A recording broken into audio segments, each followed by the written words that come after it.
നിലമ്പൂരിലെ പ്രചരണം മുതിർന്ന നേതാക്കൾ യുവ നേതാക്കളുടെയൊക്കെ ഒരു കൂട്ടായ്മയുടെ ഭാഗമായിട്ടുണ്ടായിരുന്നു. ഇന്നലെ രമേശ് ചെന്നിത്തല ഒരു പരാമർശം നടത്തുന്നുണ്ടായി, യുവ നേതാക്കൾ കുറച്ചുകൂടെ പക്വത കാണിക്കണം എന്നുള്ളത്. അത് ശ്രീ രമേശ് ചെന്നിത്തല പറഞ്ഞൊരു വാചകം ഞാനിങ്ങനെ എടുക്കുകയാണ്. അദ്ദേഹം പറഞ്ഞത് സൂക്ഷ്മത പാലിക്കണം എന്നാണ്. ആ വാചകമാണ് ഞാൻ ഈ പ്രതികരണത്തിൽ പറഞ്ഞത്. കാരണം ഒരു അഭിമുഖത്തിൽ അദ്ദേഹം പറയാത്ത കാര്യമാണ് അതിൻ്റെ വാർത്തയും തലക്കെട്ടുമായി വന്നത്.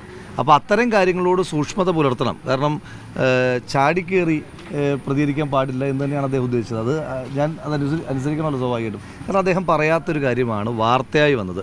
അദ്ദേഹത്തോട് നിരന്തരമായി ആവർത്തിക്കപ്പെട്ടൊരു ചോദ്യം. ആ ചോദ്യത്തിന് അദ്ദേഹം പറഞ്ഞു സൂക്ഷ്മത കാണിക്കണം എന്ന് പറഞ്ഞു.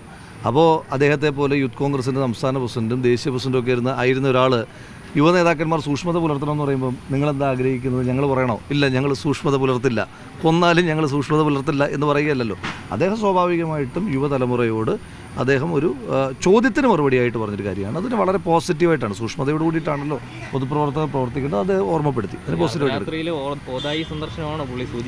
അതൊന്നും സൂചിപ്പിച്ചിട്ടില്ലല്ലോ. അതൊക്കെ നിങ്ങൾ വരികൾക്കിടയിലൂടെ നിങ്ങൾ വായിച്ചെടുക്കുന്ന വാക്കുകളല്ലേ. അദ്ദേഹം അതൊന്നും പറഞ്ഞിട്ടില്ല. അദ്ദേഹത്തോട് നിരന്തരമായി ചോദിച്ചതിൻ്റെ ഭാഗമായിട്ട് അദ്ദേഹം പറഞ്ഞു യുവ നേതാക്കന്മാർ സൂക്ഷ്മത പുലർത്തണം.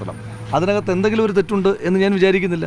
അദ്ദേഹത്തെ പോലൊരാൾ യുവ നേതാക്കന്മാർ കുറച്ചുകൂടി സൂക്ഷ്മത പുലർത്തണമെന്ന് പറയുന്നത് അത് യുവ നേതാക്കന്മാരുടെ നന്മയ്ക്ക് വേണ്ടിയിട്ടായിരിക്കുമല്ലോ. അല്ലെങ്കിൽ ഇവരങ്ങ് നശിച്ചു പോകട്ടെ എന്ന് കരുതിയിട്ടാണെങ്കിൽ അദ്ദേഹത്തിന് അത് പറയേണ്ട കാര്യമില്ലല്ലോ. യുവ നേതാക്കൾക്ക് സൂക്ഷ്മത കുറവുണ്ടെന്ന് മുതിർന്ന നേതാക്കൾക്ക് ഒരു വിലയിരുത്തലുണ്ടോ?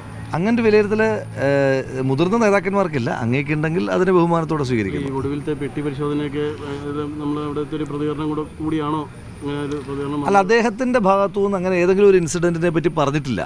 അദ്ദേഹത്തോട് നിരന്തരമായി ആവർത്തിച്ച് ചോദിക്കുമ്പോൾ അദ്ദേഹം പറയുകയാണ് കുറച്ചുകൂടി സൂക്ഷ്മത പുലർത്തണം എന്ന് പറയുന്നതിനകത്ത് എന്തെങ്കിലും ഒരു തെറ്റുണ്ട് എന്ന് ഞാൻ വിചാരിക്കുന്നില്ല. പിന്നെ അദ്ദേഹം തന്നെ കൂട്ടിച്ചേർക്കുന്നുണ്ട് ചെറുപ്പക്കാരല്ലേ, അതിൻ്റെ ആവേശം ഉണ്ടാകും എന്നുകൂടി അദ്ദേഹം പറയുന്നുണ്ട്. സ്വാഭാവികമായിട്ട് അദ്ദേഹം ഈ പ്രായവും ഈ ചെറുപ്പവും ഈ അദ്ദേഹത്തിൻ്റെ ചെറുപ്പത്ത് കാണിച്ച ആവേശത്തിന് അത്ര ഞങ്ങൾക്ക് എത്താൻ കഴിയുന്നില്ല അപ്പോൾ മുതിർന്ന നേതാക്കന്മാർക്ക്. അപ്പോൾ അതുകൊണ്ട് അദ്ദേഹം അത് വളരെ പോസിറ്റീവ് നോട്ടിൽ പറഞ്ഞൊരു കാര്യമാണ്. ഞങ്ങളെല്ലാവരും അതിനെ പോസിറ്റീവായിട്ടാണ് എടുക്കുന്നത്.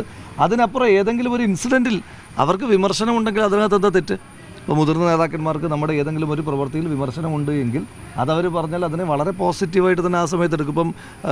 ഇപ്പം അങ്ങ് സൂചിപ്പിച്ച ഒതായിയിലെ സന്ദർശനം, അൻവറിനെ സന്ദർശിച്ച വിഷയം, ആ സന്ദർശന ദിവസം മുതിർന്ന നേതാക്കന്മാർ പറഞ്ഞ അഭിപ്രായങ്ങളോട് ഞാൻ വളരെ പോസിറ്റീവായിട്ടാണല്ലോ റെസ്പോണ്ട് ചെയ്തത്.